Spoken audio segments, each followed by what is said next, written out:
There are 5 components to work intensification.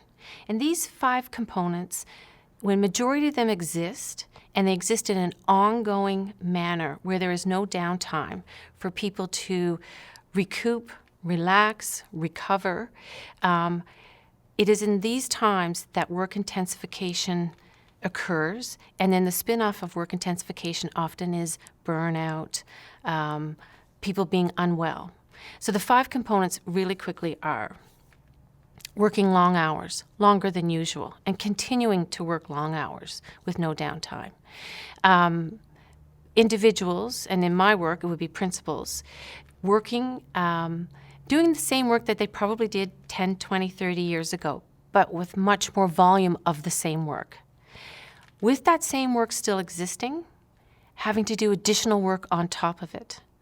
So one principal explained to me at one point in time, it's kind of like having a platter, and the platter of the same work that I do gets bigger and bigger and higher, all of the tasks. But then there are additional tasks that are added on to that same platter, and there's nothing removed. And then working in that same environment with what is perceived to be limited resources. Every task requires additional time or maybe additional different kinds of resources and supports for whatever decisions are being made. And then the other thing is not only working long hours, doing more of the same work, and doing more of different kinds of work, which an example of that could be dealing with mental health issues of students and staff in school. And also doing it with perceived limited resources, but also a faster pace. And what I mean by faster pace would be seasoned administrators who've been around for a long time. We'll talk about communication with district school boards, first by mail, this is long ago, then by fax.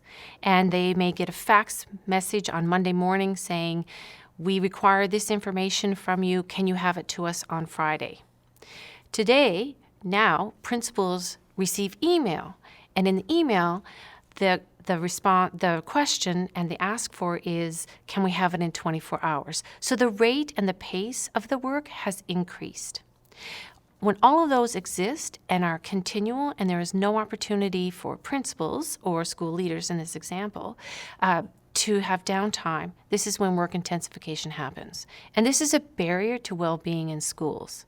It's a barrier to well-being for school leaders, and it's also a barrier for teachers because they experience work intensification in a slightly different way.